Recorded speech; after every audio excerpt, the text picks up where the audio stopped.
In 2 Corinthians 11, Paul says, I have worked much harder, been imprisoned more frequently, been flogged more severely, been exposed to death again and again.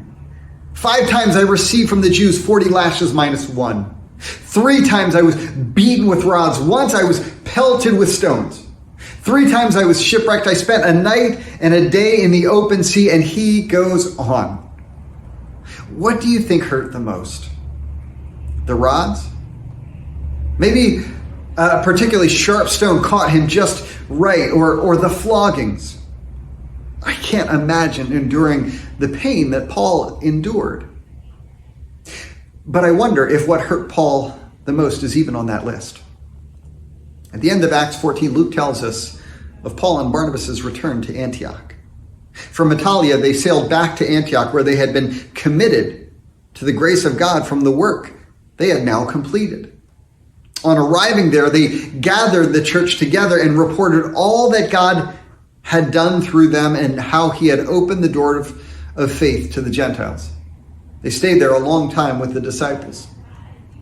After 2 or so years of hard travel, laboring for the gospel, it had to be good to be back in Antioch.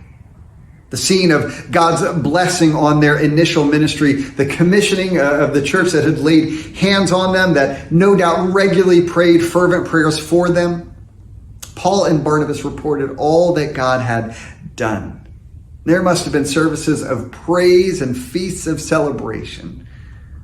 Luke doesn't tell us, but if you put the details together from Galatians and Acts, Peter had come to Antioch as well.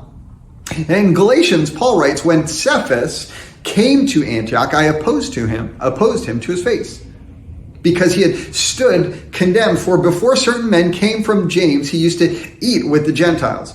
But when they arrived, he began to draw back and separate himself from the Gentiles, because he was afraid of those who belonged to the circumcision group. The other Jews joined him in his hypocrisy, so that by their hypocrisy, even Barnabas was led astray. Of all that Paul endured, I think that hurt the most. Seeing Peter, the Lord's right-hand man, draw back. And then Barnabas, his co-laborer in ministry. After they had been through, they had seen the kingdom of God on the march, and they had paid the price together.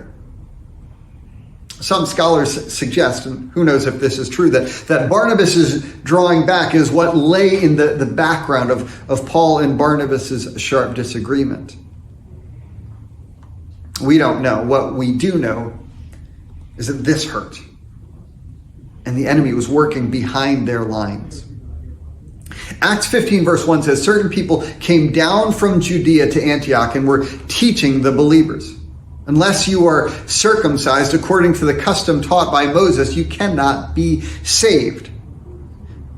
And these were the men who claimed to come from James in Galatians 2:12. But as we'll see later in the chapter, in chapter 15, they clearly were misrepresenting him.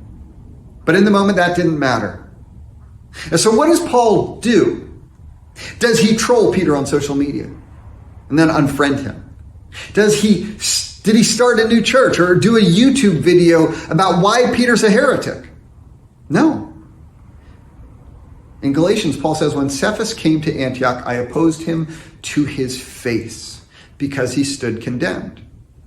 When we have a conflict, we speak truth. We don't speak about them before we speak to them.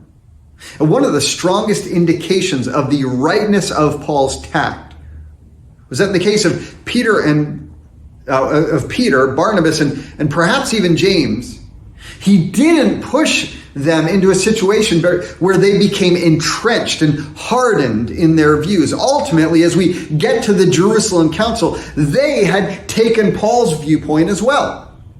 Barnabas even before that. Luke tells us in verse 2, this brought Paul and Barnabas into sharp dispute and debate with them.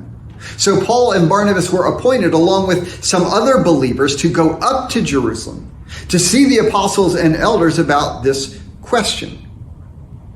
That means that Paul had turned Barnabas once again into a powerful and passionate advocate by his side. You can argue that's nice, Andrew, but Paul had truth on his side. I think the sad commentary of our day is in a lot of disputes, we've got truth on our side. It doesn't make a lick of difference in convincing someone the value of our cause. As we'll continue to see in Acts, in the Jerusalem Council, there is a Christian way to do conflict that doesn't divide but strengthen, that doesn't tear down but builds up. It starts, as Paul demonstrates, with the courage and willingness to say hard things to one another. As we see in Peter and Barnabas' case, the willing to receive them, respond to them, and change in light of them. May it be so with us as well. Have a great week.